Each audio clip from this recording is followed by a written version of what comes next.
کسی کو دوا دے تو وہ دوا اس کے لیے شفا بننے کی بجائے اس کے لیے موت کا سامان بن سکتی ہے۔ پہلے بیماری تو دیکھو، بیماری کیا ہے، بلائیں کیوں ہیں، مصیبتیں کیوں ہیں، خوشیاں کیوں روٹ گئی ہے۔ میں بڑی ذمہ داری سے ان علماء کے سامنے، ان مشائخ کے سامنے کہنا چاہتا ہوں، ایک چھوٹا سا طالب علم ہونے کے ناطے مومن اور غم یہ دونوں چیزیں ایک ساتھ کبھی نہیں ہو سکتی۔ جیسے رات و دن جمع نہیں ہو سکتے، جیسے صبح و شام جمع نہیں ہو سکتے، جیسے ایمان و کفر جمع نہیں ہو سکتے، جیسے کالی اور سفیدی جمع نہیں ہو سکتی، اسی طریقے سے جیسے بدبو اور خوشبو جمع نہیں ہو سکتے، ویسے مومن اور غم دونوں جمع نہیں ہو سکتے۔ اس لیے کہ میں تمہاری بات کو سنوں یا میرے اللہ کے فرمان کو سنوں، قرآن کہتا ہے وَلَا تَهِنُوا وَلَا تَحْزَنُوا وَأَنْتُمُ الْأَعْلَوْنَ إِن كُنتُم مُّؤْمِنِينَ۔ غم مت کرو، ٹینشن مت لو، تم ہی کامیاب ہو، تم ہی سربلند ہو اگر تم مومن ہو۔ پتہ چلا مومن اور غم دونوں ایک ساتھ نہیں ہو سکتے۔ پھر ہم غمگین کیوں ہیں، ہم پریشان کیوں ہیں، ہم تکلیف میں کیوں ہیں، خوشیاں کیوں روٹ گئی، کامیابیاں کیوں روٹ گئی، اس کی وجہ کیا ہے؟ تو وجہ یہ ہے، یاد رکھنا، جب کوئی قوم اللہ کے رسول کو ناراض کرتی ہے تو اللہ اس قوم سے خوشیوں کو چھین لیتا ہے۔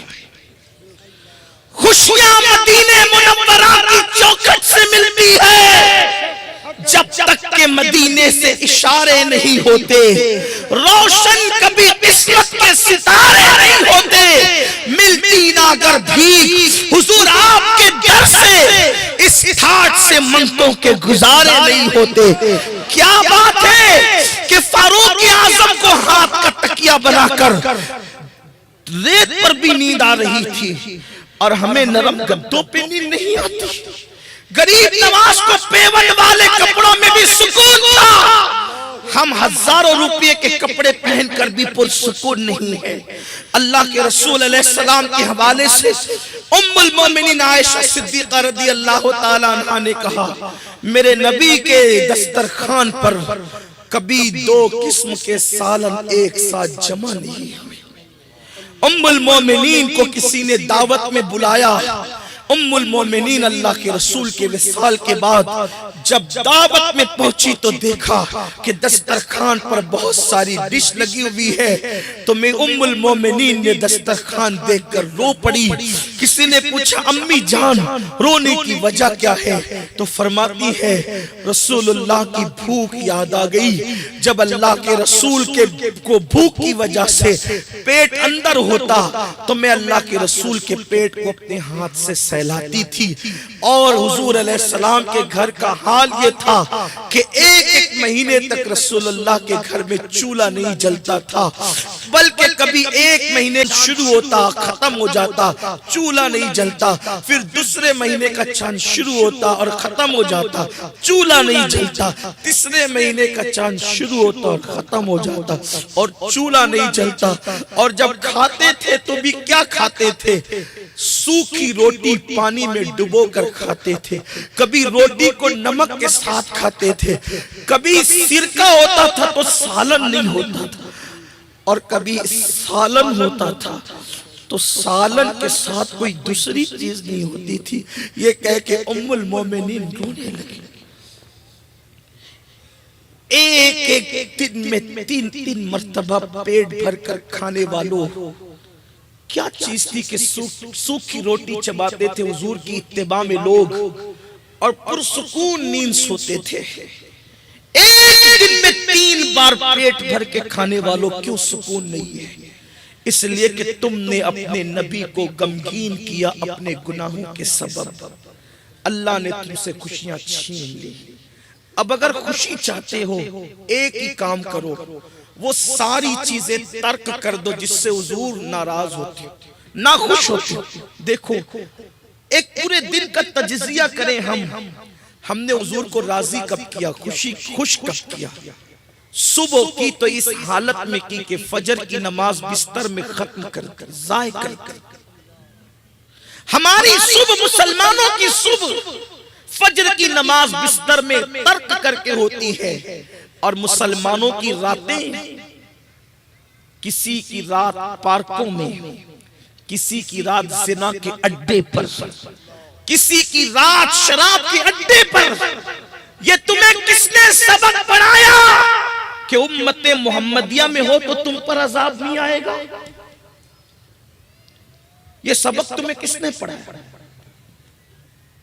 بہت بات کہی جا رہی ہے نبی کی امت میں، آخری نبی کی امت میں تم پہ عذاب نہیں آئے گا۔ واللہ تاللہ باللہ، اللہ کے نبی کی امت میں، محبوب کی امت میں ہے، ہم پہ اجتماعی عذاب نہیں آئے گا، ہم اس کے قائل ہیں، ہمارا ایمان ہے، لیکن انفرادی عذاب تو آ کر رہے گا۔ پوری امت جیسے قوم لوط کو تباہ کر دیا گیا ویسے امت محمدیہ تباہ نہیں ہوگی، عاد و سمود کو تباہ کر دیا گیا ویسے امت محمدیہ تباہ نہیں ہوگی، قوم نوح کو تباہ کر دیا گیا ایسے یہ قوم تباہ نہیں ہوگی، لیکن تمہارے گناہوں کی سزا تمہیں مل کر رہے گی۔ اللہ کے رسول علیہ السلام فرماتے ہیں، ام المومنین عائشہ صدیقہ کہتی ہے کہ جب تم رات کی تاریکی میں چھپ کر کے گناہ کرو گے تو اس کی نحوست صبح ہی کو تمہارے چہرے سے زائل کر دی جائے گی۔ حضرت اما عائشہ صدیقہ نے حضرت امیر معاویہ رضی اللہ تعالیٰ عنہ کو خط میں لکھا، امیر معاویہ، میں نے اللہ کے رسول سے سنا ہے جب کوئی رات کی تاریکی میں اللہ کی نافرمانی کرتا ہے تو صبح کو اللہ اس کی نفرت اپنے بندوں کے دل میں پیدا کر دیتا ہے۔ یہ جو دنیا ہمیں نفرت کی نگاہ سے دیکھ رہی ہے، ہر آدمی ذرا اپنے آپ میں ڈوب کر کے سوچے کہ میں کیا ہوں۔ سفید کپڑے پہن کر پارسا بننے والوں، داڑیوں کی تراش اور خراش سے پارسا بننے والوں، ٹوپیوں کی خوبصورتی سے پارسا بننے والوں، زبان کے الفاظ کے تلفظ سے پارسا بننے والوں، زبان کے تلفظ پارسا نہیں بناتے، ٹوپیوں کی خوبصورتی پارسا نہیں بناتی، داڑیوں کی تراش خراش پارسا نہیں بناتی، سفید کپڑے پارسا نہیں بناتے، اللہ اکبر نزاکت کا چلنا پارسا نہیں بناتا۔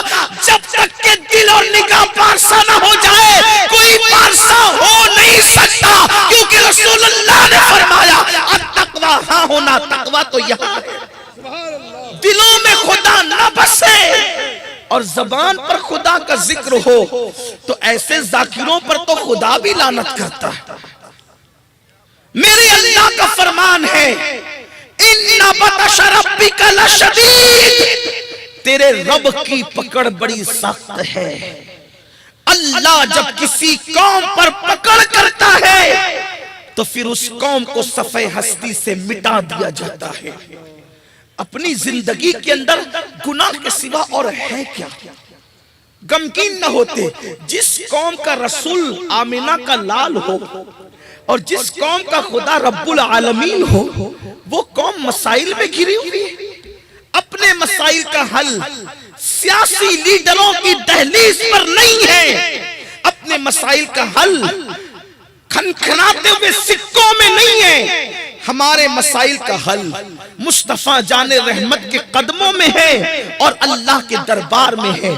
آؤ نبی کے قدموں سے وابستہ ہو جاؤ، آؤ اللہ کی چوکھٹ پر آ جاؤ۔ یاد رکھنا جب جب بندہ میرے اللہ کے